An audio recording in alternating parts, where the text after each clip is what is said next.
ముఖ్యమంత్రిగా చంద్రబాబుకు ఇది కొత్త ఏమీ కాదు.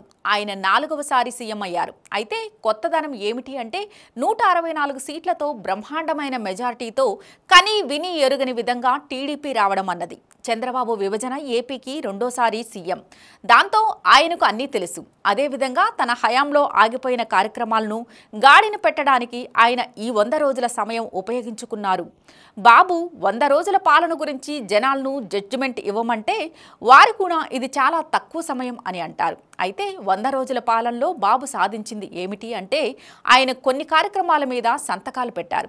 అందులో 16,347 టీచర్ ఉద్యోగాలను భర్తీ చేయడానికి మెగా డిఎస్సిని తీయడం, అలాగే ల్యాండ్ టైటిలింగ్ యాక్ట్ని రద్దు చేయడం, పెన్షన్ 3,000 రూపాయల నుంచి 4,000 రూపాయల దాకా పెంచడం, అన్నా క్యాంటీన్లను పునరుద్ధరించడం, యువ టాలెంట్ని వెలికి తీసేందుకు స్కిల్ సెన్సెస్ తీస్తామని హామీ ఇవ్వడం. ఇక బాబు అంటే అమరావతి అన్నారు. ఇప్పుడు అమరావతికి ఒక రూపు తీసుకుని రావడానికి ఆయన చూస్తున్నారు. దానికోసం కేంద్ర సాయం, ప్రపంచ బ్యాంక్ సాయాన్ని ఆయన సంపాదించారు.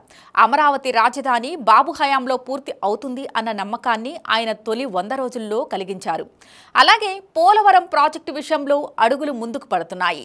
నవంబర్ నుంచి ఈ ప్రాజెక్టు పనులు మళ్లీ ఊపందుకుంటాయని అంటున్నారు.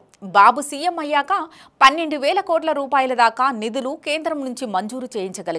అలా పోలవరం ప్రాజెక్ట్ పట్టాలెక్కుతుంది అన్న ఆశను పెంచారు. అలాగే తనకు ఉన్న అనుభవం, పలుకుబడితో ఏపీలో పెట్టుబడులు పెట్టేందుకు చాలా మందిని ఆహ్వానించే కార్యక్రమం అయితే బాబు చేపడుతున్నారు. కేంద్రంలో ఎన్డీఏ ప్రభుత్వం ఉండడం బాబుకు సానుకూలంగా ఉంది. దాంతో పెట్టుబడులు ఎక్కువగా తెచ్చి యువతకు ఉపాధి అవకాశాలు ఇవ్వాలని బాబు ఆలోచనలు అయితే సాగుతున్నాయి. అదే సమయంలో బాబుకు రాష్ట్ర ఖజానా ఇబ్బంది పెడుతోంది. ఆయన ముందు అనేక సవాళ్లు ఉన్నాయి. మరీ ముఖ్యంగా ఇటీవల బెజవాడను ముంచెత్తిన భారీ వరదలు అగ్ని పరీక్షనే చెప్పాలి. అయితే బాబు తన అనుభవాన్ని రంగరించి తొలి రోజుల్లో వచ్చిన వ్యతిరేకతను తగ్గించుకున్నారు.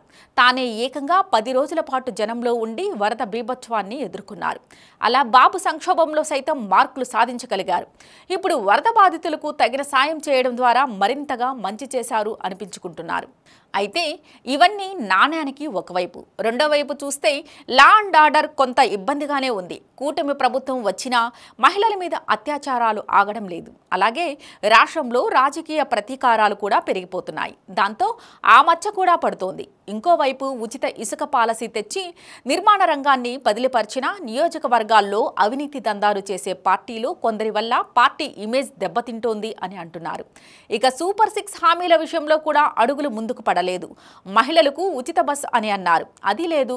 అలాగే 18 ఏళ్లు నిండిన మహిళలకు నెలకు 1,500 అని చెప్పారు, అది అమలు కాలేదు. నిరుద్యోగ యువతకు భృతి అని అన్నారు, అది ఊసు లేకుండా పోయింది. తల్లికి వందనం అని ఎంతమంది ఇంట్లో పిల్లలు ఉంటే అందరికీ ఏడాదికి 15,000 ఇస్తామని చెప్పారు, కానీ అది కూడా అమలు జరగలేదు. ఉచిత గ్యాస్ సిలిండర్లు ఏడాదికి 3 ఇస్తామని, రైతులకు ఏడాదికి 20,000 రూపాయలు ఇస్తామని కూడా హామీలు ఇచ్చారు, కానీ అది కూడా ఏమీ అమలు కాలేదు. మొత్తం మీద చూస్తే ఈ హామీల విషయంలో జనాల్లో అయితే కొంత అసంతృప్తి ఉంది, కానీ చంద్రబాబు ఇస్తారు అని భరోసా అయితే ఈ 100 రోజుల్లో ఉంది. మరోవైపు అచ్చం వైసీపీ సర్కార్ వ్యవహరించినట్లుగానే టీడీపీ వ్యవహరిస్తోంది అన్న విమర్శలు వస్తున్నాయి.